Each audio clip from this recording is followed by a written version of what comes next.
Assalamualaikum pemirsa, dimanapun Anda berada, selamat datang di Srengenge Channel, channel yang membahas seputar pembangunan.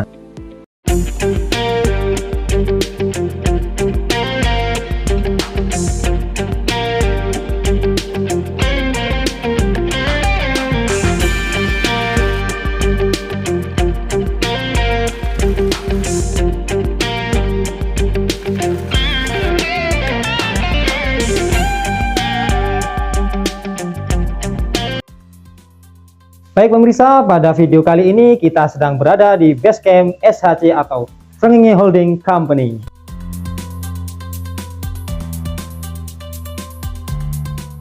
Seperti yang Anda ketahui, sesuai dengan judul, pada kali ini kita akan membahas tentang fondasi.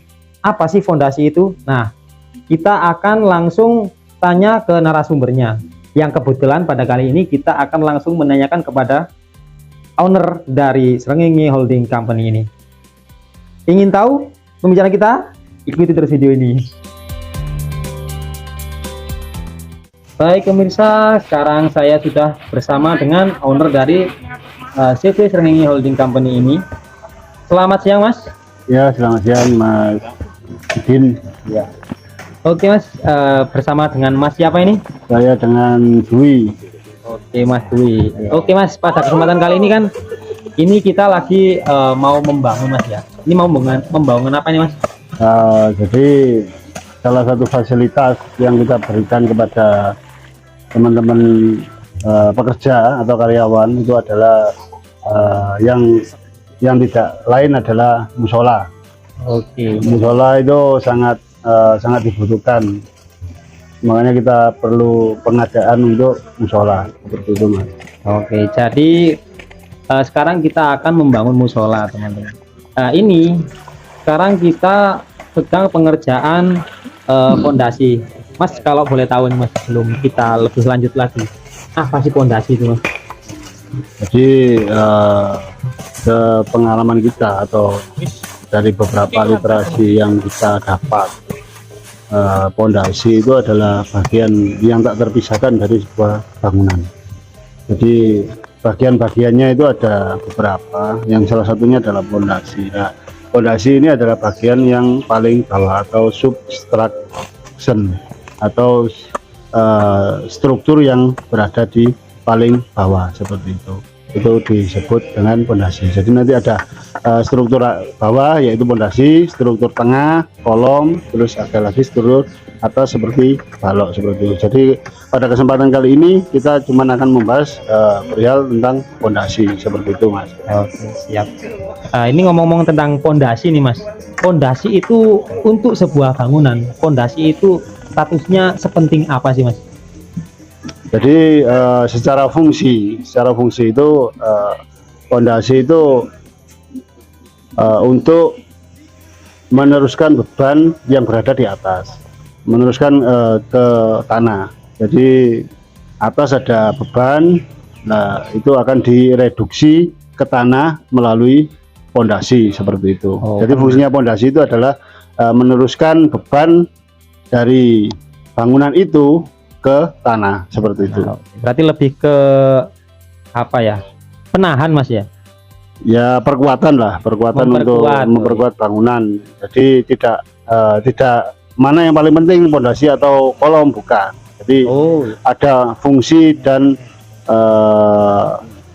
dari segi pembuatan itu ada fungsinya, terus ada tujuannya sendiri-sendiri. Nah, pada kesempatan kali ini adalah fondasi. Nah, fungsinya fondasi itu untuk mereduksi beban dari bangunan itu sendiri, direduksi di dalam tanah seperti itu. Oke, berarti kalau dilihat dari penjelasannya Mas Dwi ini, berarti fondasi ini banyak macamnya Mas ya?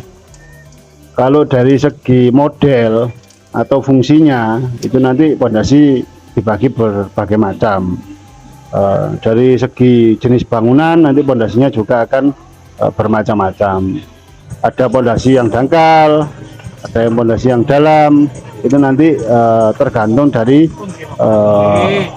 bangunan itu akan diperuntukkan sebagai apa.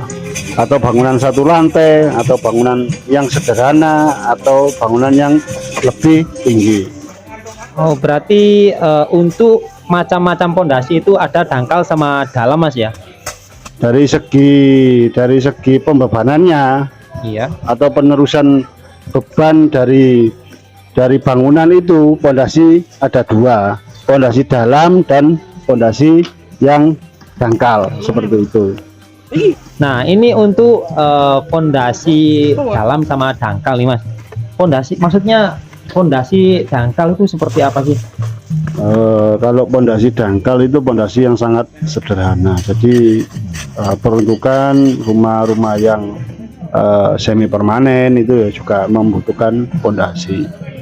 Rumah satu lantai lah itu pondasi yang menggunakan pondasi yang dangkal seperti itu lah.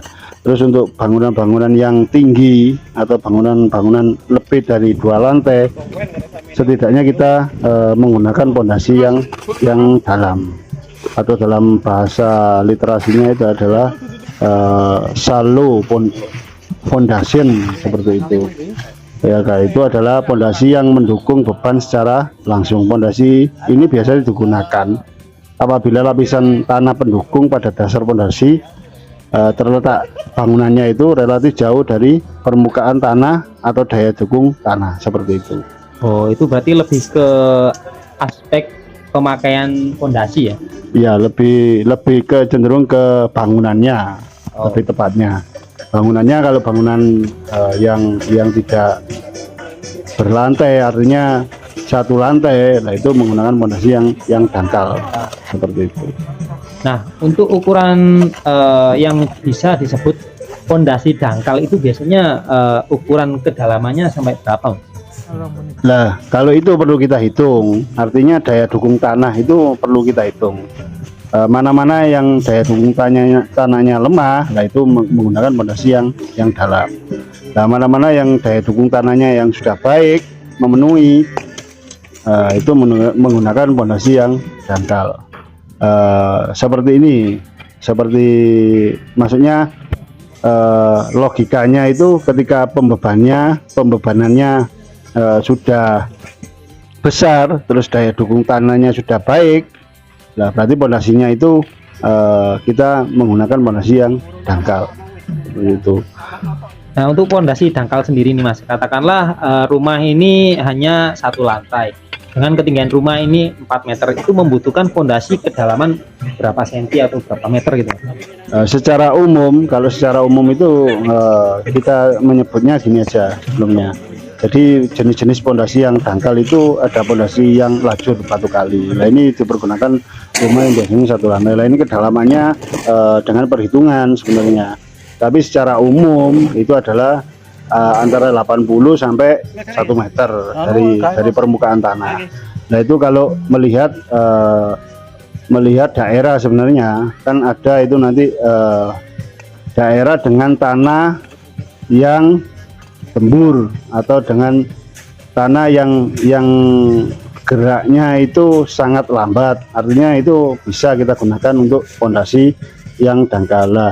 Dari beberapa jenis pondasi dangkal itu ada pondasi lajur, pondasi plat atau footplat. Ini yang biasanya digunakan orang-orang awam ya, untuk rumah 2 lantai, 3 lantai, lah itu menggunakan footplat. Terus ada plat yang menerus.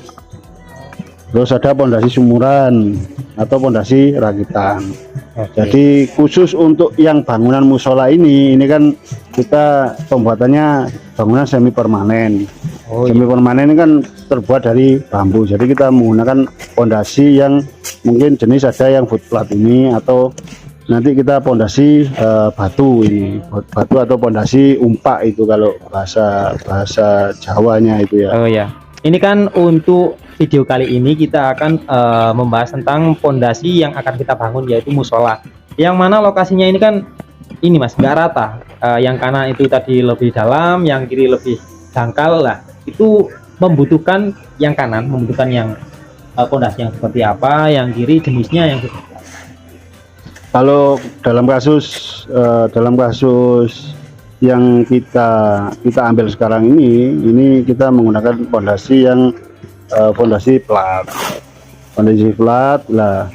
Kalau kita menggunakan batu itu kan beda level ketinggian, jadi nanti terlalu banyak batu yang akan kita gunakan. Tapi untuk yang sisi kanan itu kita menggunakan batu untuk umpaknya itu. Ya sebenarnya cukup dengan umpak, cuman yang sisi timur itu kita menggunakan foot plat karena lebih memudahkan untuk pengerjaannya seperti itu. Yang jelas secara prinsip pembebanan dari bangunan sendiri itu sudah terreduksi di dalam tanah itu melalui fondasi foot plat itu, seperti itu. Oke Mas, kami rasa penjelasan untuk fondasi ini sangat jelas sekali ya. Semoga dengan informasi ini pemirsa di rumah bisa memahami apa sih fondasi itu dan apa sih fungsi dari fondasi tersebut. Baik Mas, terima kasih, kami rasa cukup. Kami mohon undur diri. Ya, terima kasih Mas. Sama-sama, semoga channelnya bisa berkembang. Amin. Dan bisa berbagi untuk cara atau metode dalam rangka pembangunan sebuah hunian atau rumah tinggal. Oke, terima kasih.